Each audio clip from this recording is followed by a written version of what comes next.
our third practice is around defining a shared vision, and we've already talked some about this because it really is kind of a bedrock of any partnership, and it interweaves throughout all of the other practices that you can do in partnership building. I'd love to hear, let's have Beverly jump in first this time and talk a little bit about maybe an example of where you've seen organizations find a shared vision well, and that could be either something that lines up naturally or something where on first glance you might have not thought there was an alignment, but we're able to find one digging a little bit deeper. Wow, okay. Well, certainly I want to start with dealing with the polar opposites, because one thing I find, let's say in doing outreach work with people in a neighborhood, a lot of people have assumptions about what's the best way to go about doing that. And to be honest, you know, the plain old human approach of, you know, establishing a rapport, getting to know what's up. Now, when you're speaking, say, organizationally, that looks more like starting with, well, our mission is this and our mission is that. This is who we serve and where we serve, and then others also share that. But then when you get down to that granular level, because I think about the slide that you showed of Live Well, where they built a whole framework around healthy eating and active living. But then that spiraled into safety, it spiraled into school wellness, it spiraled into neighborhood parks and green spaces, because when you start getting to the people who are really the experts, they have the problems and the solutions with, you know, held in that same space, it helps you to see that when you're dealing with an organization, how to help them fulfill their mission to a grander and deeper level when people from the ground are allowed to share what's going on from that vantage point. Because we kind of forget that when we create missions and visions, a lot of times that they're well-intentioned and they're intentional, but if they are not inclusive of the people that you wish to serve, then there's going to be a little disconnect when you take that vision from paper and put it into practice. And so what I have seen over years and years of dealing with entities, of whether it's a nonprofit, a school, a church, it could be the library, the biggest missing thing are relationships. And this community weaving is all about building relationships, because sustainability lives within people. It takes people to move sustainability and reciprocity forward. And when we can get to that granular level and making that connection, it's amazing. And I've heard it kind of through the examples that Deborah shared and what Dele shared. You know, those are two very different facets, but when we get down to the bottom line, we're all serving people. And we've got to find that common strand that we all share. One thing I say is that we as individuals are a living system, and we don't think of ourselves as a living system, but we're a living system that lives in a living system, this planet. So when we start making those connections that we're a living system that lives inside of a living system, it starts changing our thinking in so many ways. And then this notion of environmental education, we realize that it's happening all the time, all around us, 24/7. I love that, Beverly. That's great. Thank you. Deborah, what would you add to defining a shared vision or examples that you have seen where organizations did this really well? Well, I think once again we've all shared good examples of shared vision, and just future tense. I see more shared visions coming about. And I think it has to do with really clarifying what those organizational values are. Like it's not necessarily what you have on paper about your organizational values, but it's what you spend your time doing. That, to me, is the telltale sign. So whatever you spend your time doing, whether you realize it or not, those are your values. And that moves right into what is your vision going to be and how will you have a shared vision with others. So for JF, we spend a lot of time developing young minds and youth voice. Our work primarily engages around youth. That shared vision, making sure that youth have a voice in what's happening in their environment, that they understand the importance of caring for their environment, that shares a vision with CAEE. It has a shared vision with More Better Greens. It has a shared vision with Groundwork Denver. It has a shared vision with Earth Force. And it's just choosing what that strand will be, and how we will choose to engage.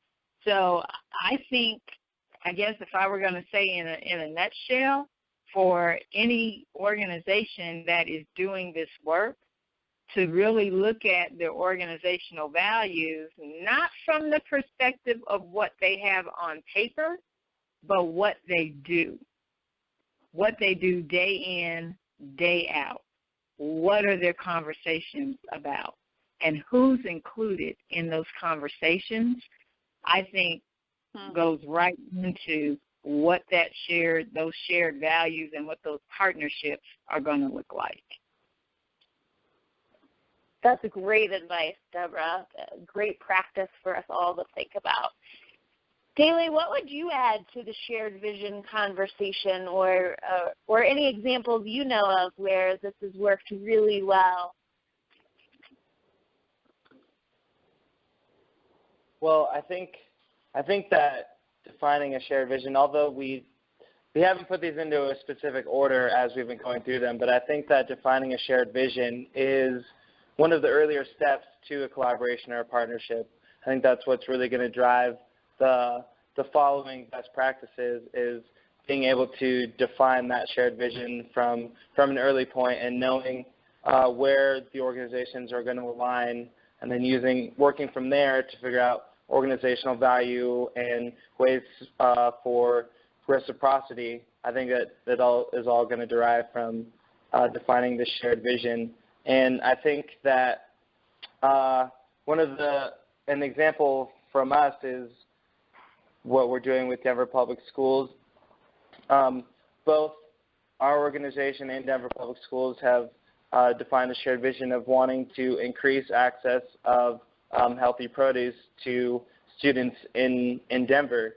And one of our missions as an organization is to promote health and well-being, address food justice issues, and make sure that local business and locally sourced produce is available to our youth. Mm-hmm. Great. That's a great example, Daly. Thank you. Daly, I don't want to put you on the spot, but there's more. I was thinking about another relationship that Groundwork Denver has around serving the needs of a community, and that's the collaboration that you have with Aria, which is a developer, and Regis University that's happening over in North Denver. Yeah, absolutely. That's right. In Northwest Denver, in that section, Northwest Denver, where the Aria development is located, development that's happening. Developers are building multi-family homes and mixed income living, and part of the conditions of that developer purchasing the land from a comment that was on the space previously was that it becomes a shared community, and that there was built-in access for local produce, locally grown produce, and so that's where we were able to come in. We had merged with another nonprofit organization, and we were able to offer this healthy produce through our greenhouse and through in-ground farming for that community specifically located in a food desert. Another great example. That's awesome. Yeah, and then to bring in Regis University, there's students from the university that are coming to help, and they're learning about farming economics, and they're learning about what it means to be a farmer, and then looking at collaborations between our nonprofit organization and the land developer, and so they're studying that collaboration and learning how to kind of streamline those things and helping us with our social enterprise format as well. That's great, Dele. And we actually have a question on the chat specific to university community partnerships. Do you have any tips for how to strengthen those specifically in working with a university? Well, for us, it's kind of been an organic process with what we've been doing with Regis in that respect, because the campus is right across the street from our site, and Candace, who is our urban farming director, already had a strong relationship with someone in the university. So I think it's just a matter of being able to build some relationships between the organization and the university, and going through these best practices of trying to define the shared vision and seeking the reciprocity and having being able to show value, each partner being able to bring something to the table. So with us, we were being able to offer like an off-site hands-on learning experience to the students, and then we're able to leverage the university, and that we're getting ideas and an outside look from a student's point of view, and being able to hear what they're seeing and what they're experiencing, and having their input influence what we're doing. Mm-hmm. And I wanted to add, go ahead, Deborah.